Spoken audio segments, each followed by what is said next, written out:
Ma société Inkaya a été mandatée dans le cadre du projet FarmBot Normandie pour apporter un appui technique à un certain nombre de sujets qui méritaient d'être développés puisque à l'origine, le projet FarmBot, c'est un projet open source qui est devenu une énorme communauté internationale et le projet normand a accéléré énormément la partie pédagogique de cette communauté et tous les gens qui s'intéressent à ce sujet-là et donc a basé son action sur la diffusion des robots et des pratiques autour de ce robot dans les établissements scolaires, les écoles d'ingénieurs, etc. Alors, il y a plusieurs objectifs techniques. Le premier objectif, c'est un sujet d'actualité, c'est de faire en sorte que les données qui sont générées par l'utilisation des FarmBot en France et particulièrement en Normandie soient hébergées sur le territoire français et soumises aux lois françaises et plus aux lois américaines puisque aujourd'hui ces applications pour l'instant sont hébergées aux États-Unis.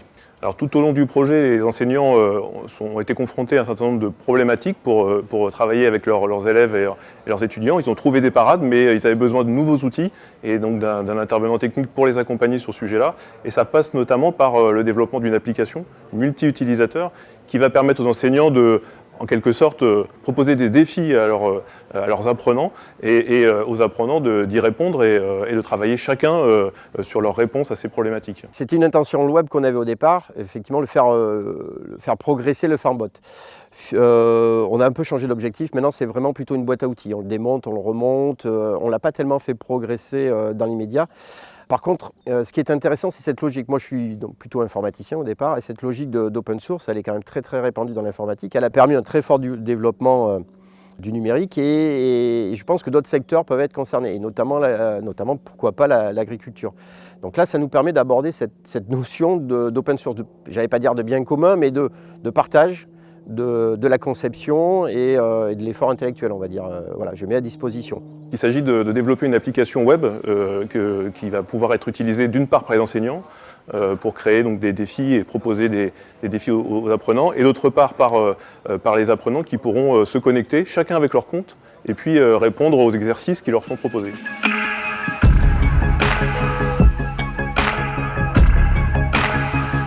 Là, avoir une interface multi-utilisateur, ça permettra d'avoir des codes séparés et donc une utilisation séparée, et permettre de piloter réellement l'outil au bon moment, car moi je peux surveiller.